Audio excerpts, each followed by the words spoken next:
accoltellata in strada dal compagno davanti al loro bimbo di appena 8 mesi. Il dramma a Verona nella tarda mattinata. La polizia arresta l'uomo per tentato omicidio. La donna grave in ospedale ha lottato per difendersi.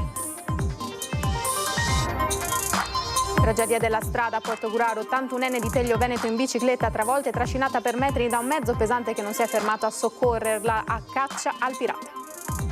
Schianto mortale a Mogliano, furgone di una ditta di giardinaggio fa testa a coda e si ribalta in un fossato, perde la vita un passeggero, un 63enne di Trebaseleghe è ferito, il giovane conducente stavano andando a lavoro.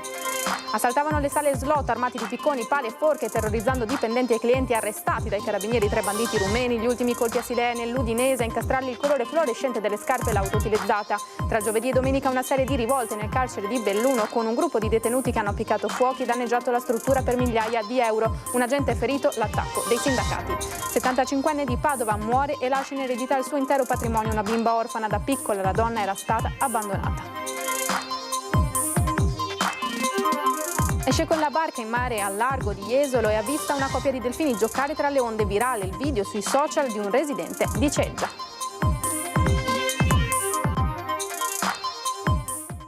Buonasera, bentrovate e bentrovati, edizione regionale dei nostri telegiornali. Cominciamo subito con le notizie. La cronaca in primo piano ci porta a Verona. 34enne accoltellata in strada dal compagno davanti al figlio di appena 8 mesi.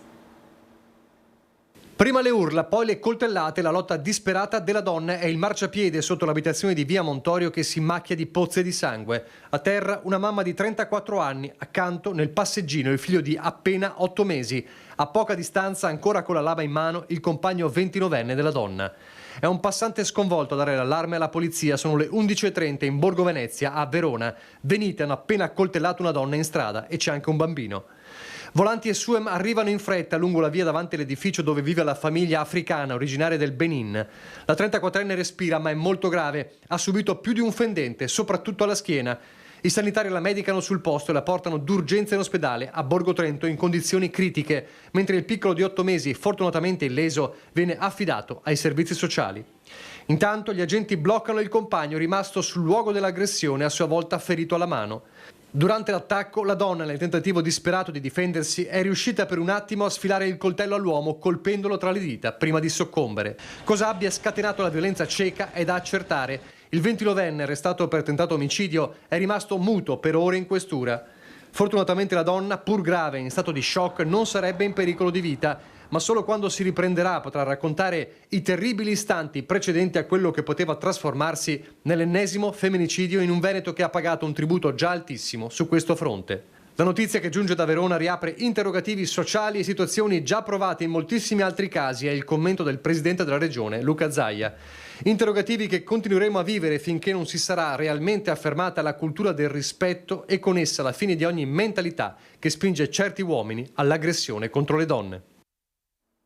Ne caccia al pirata della strada che questa mattina a Portogruaro ha travolto e ucciso un'anziana mentre era in sella alla sua bicicletta.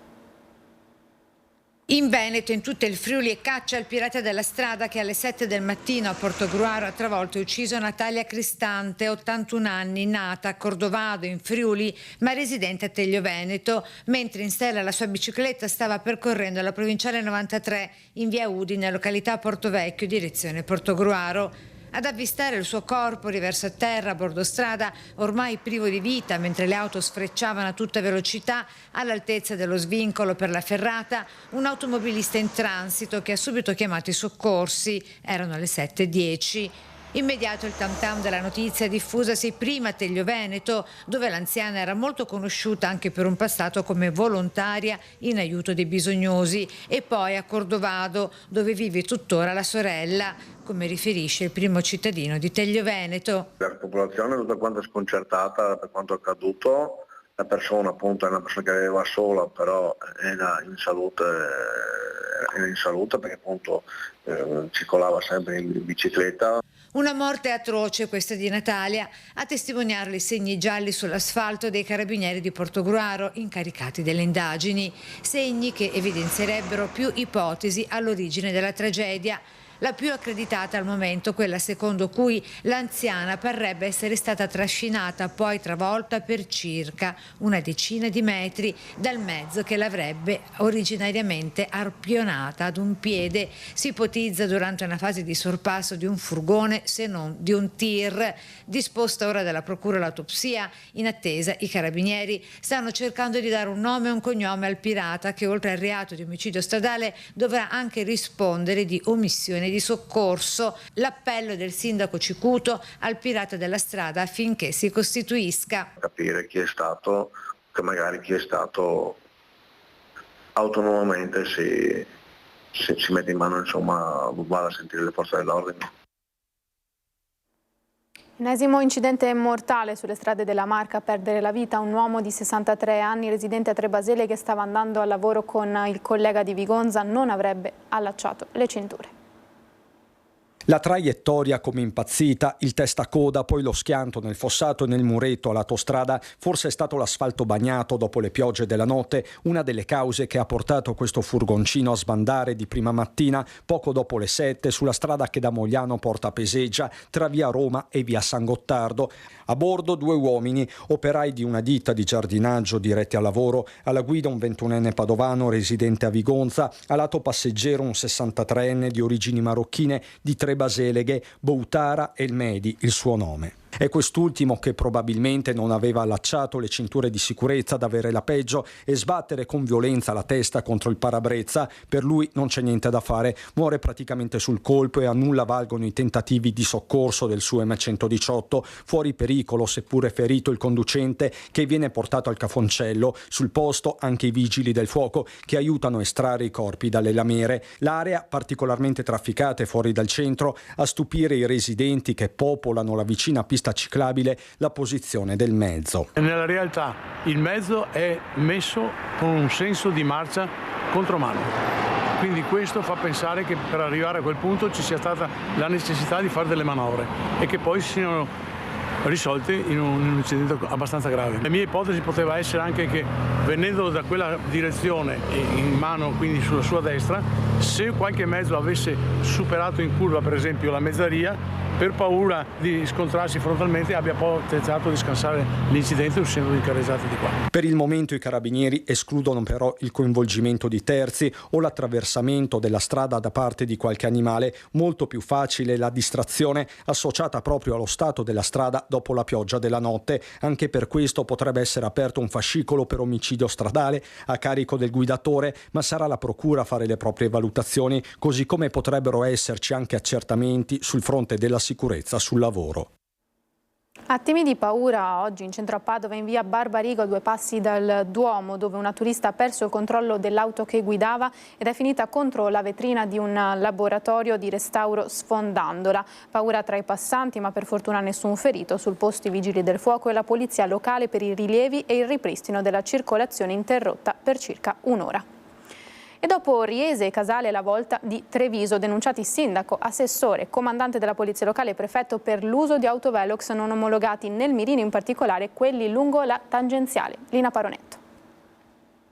Lo avevano annunciato e lo hanno messo in atto. Altvelox, l'associazione nazionale utenti della strada, ha depositato alla stazione dei carabinieri di Sedico la denuncia per l'utilizzo nel territorio comunale di Treviso degli autovelox non omologati. Destinatari della denuncia il sindaco Mario Conte, il prefetto Angelo Sidoti, ma anche l'assessore alla mobilità Andrea De Checchi e il comandante della polizia locale Andrea Gallo.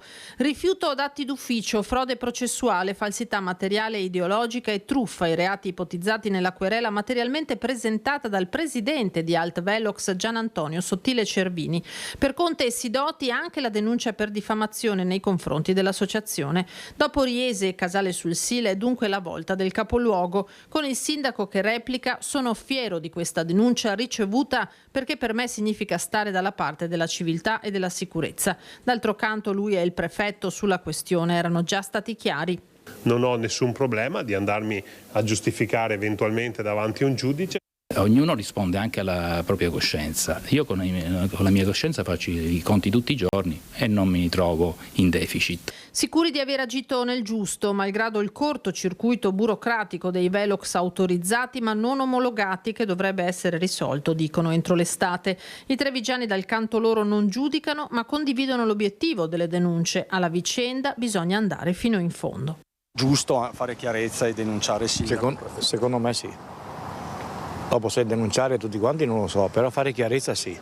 Io penso che la verità vada cercata in ogni maniera, quindi dopo la denuncia ci sarà un accertamento e in caso sarà scagionato chi è stato nominato colpevole.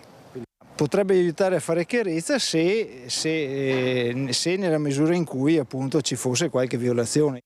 Potrebbe muovere qualcosa sicuramente, poi allo stesso tempo bisogna sempre mettersi da entrambe le parti e valutare rischi pro e contro in generale. È ovvio che va tutto chiarito, dopodiché a livello di sicurezza va bene, cioè se tutto è chiaro, se tutto è in regola per limitare gli incidenti in strade dove non si rispettano i limiti di velocità va bene, ma tutto deve essere chiaro. Si può fare, sì. Può venire il prefetto o il sindaco davanti per fare queste chiarezze. Perché anche le autovelox hanno il suo ruolo, alla fine non sono fatti per niente, hanno un suo ruolo, dopo dipende quanto efficaci sono e se fa il suo ruolo veramente. Se una cosa non è regolamentare va denunciata.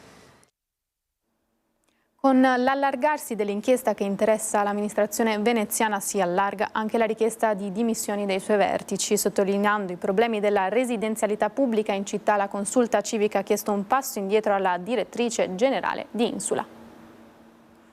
Non c'è solo il Comune di Venezia sotto la lente delle indagini della Procura, ma anche le sue società partecipate. Nel registro degli indagati sono iscritti tra gli altri il direttore generale di ACTV AVM Giovanni Seno e Alessandra Bolognin, direttrice generale di Insula e di Ive. E se durante l'ultimo infuocato Consiglio Comunale di Mestre, che aveva sul tavolo la richiesta di dimissioni del sindaco e della sua giunta, avanzata in blocco dalle opposizioni, era stato lo stesso Brugnaro a sottolineare la necessità immediata di avviare iniziative di tutela dell'immagine, del patrimonio e delle operatività delle società coinvolte, richieste di dimissioni si sviluppano anche in questi filoni di indagine, quelli delle partecipate. Come Consulta Civica Veneziana e Sportello Sociale abbiamo deciso di chiedere le dimissioni della direttrice generale di Insula, la dottoressa Bolognin, dopo i fatti intercorsi nello scandalo veneziano che ha colpito anche tutte le partecipate annesse al Comune di Venezia. Abbiamo deciso di chiedere alla direttrice di Insula di fare un passo indietro nel bene dei lavoratori che lavorano all'interno di Insula, ma anche e soprattutto per il bene degli inquilini che abitano negli alloggi di proprietà pubblica del Comune di Venezia. Secondo la Consulta Civica Veneziana e lo Sportello Sociale, la città attraversa un grave periodo sul fronte della residenza pubblica, sia per quanto riguarda la presa in carico delle problematiche di inquilinato che su quello di manutenzione e messa in sicurezza degli immobili. Che fine farà la residenza pubblica e tutte le manutenzioni programmate per conto di Insula? E che fine farà il famigerato e sbandierato piano casa messo in atto dall'assessore tempo indietro, il quale prevedeva tutto un recupero manutentivo e la successiva assegnazione mediante bandi di un cospicuo patrimonio abitativo nell'arco temporale che andava dal 2024 al 2026. Noi chiediamo si faccia chiarezza e, se serve, si faccia anche un passo indietro. Sono in carcere a Trieste 3 dei 4 rapinatori che la scorsa settimana erano entrati in azione armati di badili e forche in 2 sale slot nella Marca Trevigiana e nel Friuli. Di ogni soggetto abbiamo ricostruito non solo i connotati fisionomici, ma anche quelli che erano i dettagli del suo abbigliamento, in particolare le uniche cose che non erano scure di questo abbigliamento erano le calzature. Sono stati i dettagli come la fluorescenza e i marchi delle scarpe indossate a fare la differenza nella complessa attività investigativa che ha portato al fermo di 3 dei 4 delinquenti che nella notte tra il 27 e il 28 luglio scorsi hanno colpito tra Marca Trevigiana e Udine 2 le rapine consumate, vestiti completamente di nero eccetto proprio per le scarpe e travisati con dei passamontagna. La prima prima alle 23:30 alla sala slot Las Vegas di Silea, la seconda circa 3 ore dopo all'Admiral di Remanzacco. In entrambi i casi i malviventi sono entrati in azione armati di forconi, badili e bastoni, così a Silea. Uno è rimasto fermo dentro la sala dicendo appunto ai clienti di non muoversi, altri 2 sono venuti verso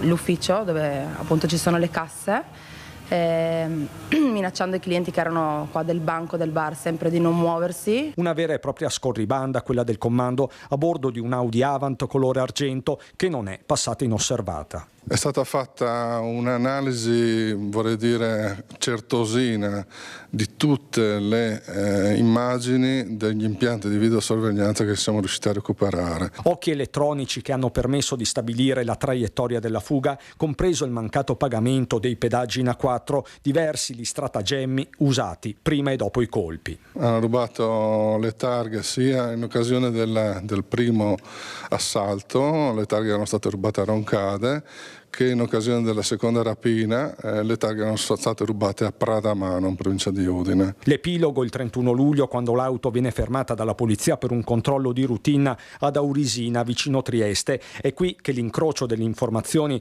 porta al fermo degli occupanti 3 cittadini rumeni di 22, 23 e 26 anni che forse erano diretti oltre confine. Se il diavolo si nasconde nei dettagli, il ladro stavolta è nelle scarpe. I soggetti che sono stati fermati in provincia di Trieste ad Aurisina erano proprio in possesso di queste scarpe particolari, di queste calzature particolari, ed erano tra l'altro perfettamente identici a livello di connotati fisionomici ai soggetti responsabili delle rapine. Con loro anche 5.000 euro in contanti, più o meno l'ammontare del doppio colpo. Il fermo viene convalidato dal GIP del Tribunale Giuliano. Tutti e 3, 2 di questi con pesanti precedenti, restano in carcere a Trieste. Cerchiamo il quarto complice, ma stiamo cercando anche di allargare le indagini ad altre province, perché siamo abbastanza certi che questi soggetti abbiano commesso altre rapine in altre province del nord Italia.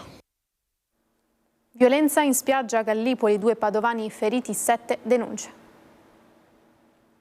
Sono ancora in ospedale 2 giovani padovani feriti nel corso di una rissa scoppiata a Gallipoli, in Puglia, dove i ragazzi erano in vacanza. Il bilancio, dopo l'intervento della polizia, è di 3 turisti denunciati, tutti padovani tra i 21 e i 22 anni, ovvero i 2 feriti e un terzo giovane, e 4 addetti alla sicurezza dello stabilimento balneare in cui è avvenuta la violenza, denunciati. È il commissariato di Gallipoli che sta ricostruendo l'episodio, l'ennesimo di un'estate costellata da violenze nella famosa località balneare. Secondo un primo racconto dei giovani feriti, i padovani sarebbero stati accerchiati, aggrediti e picchiati dagli addetti alla sicurezza che erano sopraggiunti. La ricostruzione precisa però sarà fatta dopo aver raccolto tutte le testimonianze. Sembra che ad affrontarsi lungo la spiaggia e che la lite sia poi proseguita nei pressi di un locale siano stati alcuni giovani del posto e i padovani, magari per qualche frase offensiva di troppo. Per uno dei 2 feriti la prognosi sarebbe di 30 giorni per contusioni e anche fratture. Sono numerosi gli episodi di violenza che stanno caratterizzando l'estate a Gallipoli, con discussioni e polemiche anche a livello nazionale. Una ventina di giorni fa, ad esempio, un'altra rissa nella quale sono comparsi anche un coltello e oggetti metallici usati per colpire alcuni giovani. Rivolte in carcere a Belluno. Violenze e danneggiamenti nel carcere di Belluno. Un poliziotto ferito domenica notte con prognosi di 5 giorni e danni per migliaia di euro. I sindacati di polizia penitenziaria denunciano ancora una volta locali inadeguati, mancanza di rispetto delle regole di sicurezza nei luoghi di lavoro e turni massacranti per gli agenti. Sono i sindacati della polizia penitenziaria, SINAP, OSAP, USP, CISL, FNS, CGL, FP, PP a denunciare gli ennesimi allarmanti episodi capitati all'interno della sezione comuni dell'istituto penitenziario bellunese. Nelle serate di giovedì 1 agosto, sabato 3 e domenica 4, alcuni detenuti hanno messo in atto violente manifestazioni di protesta, appiccando fuochi, distruggendo impianti di videosorveglianza, vetrate, locali doccia, videocitofoni e impianto elettrico, provocando danni per migliaia di euro. In tutte e 3 le occasioni è stato chiesto il supporto dei poliziotti penitenziari liberi dal servizio o in ferie per sedare le proteste. Considerata altresì la carenza cronica di personale che costringe i poliziotti penitenziari a svolgere quotidianamente lavoro straordinario, il personale di polizia penitenziaria denuncia come negli ultimi giorni sia stato costretto ad un ulteriore tour de force massacrante per garantire l'ordine e la sicurezza all'interno dell'istituto bellunese. Una 75enne di Padova muore e lascia in eredità il suo patrimonio a una bimba orfana. Se non fosse agosto sembrerebbe proprio una storia natalizia uscita dalla penna di Charles Dickens. Succede a Padova, dove una donna, nata nell'aprile del 45, quando la guerra stava finendo, abbandonata da piccolissima, lascia in eredità tutti i suoi beni al comune perché aiuti negli studi una bambina orfana. La donna, che è mancata nel 2020, non era sposata e non aveva eredi. Da qui la decisione di aiutare le bambine in difficoltà.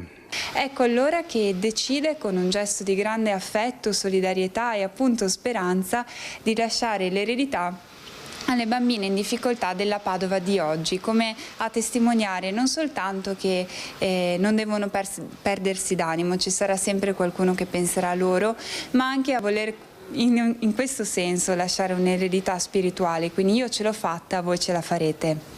Con questo piccolo tesoretto noi andremo a costituire un ulteriore fondo di cassa proprio per le minori che accogliamo nelle case di accoglienza, qualora siano figlie di famiglie multiproblematiche e quindi non in grado di prendersi cura di loro, o addirittura orfane. Una fattispecie questa che oggi per fortuna è meno frequente che in tempi passati, ma che comunque sussiste. Un lascito importante è quello della signora, che permetterà di aiutare giovani donne in difficoltà. La scheda testamentaria ha un'indicazione ben precisa su come dovranno essere impegnati questi fondi. Oggi l'eredità è rappresentata da un appartamento e da beni mobili preziosi, liquidità, investimenti, e io credo che si possano sostenere i percorsi di studi di tante ragazze che magari non hanno appunto la disponibilità economica. La signora sarà quindi un esempio per le ragazze che aiuterà. Ci dà anche tanta speranza, la dà a noi perché ci sentiamo riconosciuti come servizio sociale di un lavoro incessante che prosegue nella storia, prosegue nei decenni ed effettivamente dà vivere, dà una speranza, un'occasione di riscatto a tante persone, ma la dà soprattutto a queste bambine che possono venire a sapere di una storia di successo di coloro che le hanno precedute in una sfortuna che però poi in realtà nelle fasi della vita è diventata un'occasione di riscatto e di crescita autonoma. E sono tornati i delfini a Jesolo, avvistata una coppia di cetacei. Eccoli nel video pubblicato sui social da un residente di Ceggia che li ha immortalati ieri sera dalla sua barca. Storia poi postata sui social. Nelle immagini la coppia di delfini che con piroette e giravolte gioca tra le onde del largo di Jesolo. Sono immagini che riempiono di felicità e spensieratezza in attesa, chissà, di un nuovo avvistamento, magari anche in prima persona. E con queste belle immagini vi ringraziamo, è finita questa edizione del telegiornale, tra poco l'edizione di Venezia. Grazie per essere stati con noi a tutti, l'augurio di una buona serata, arrivederci.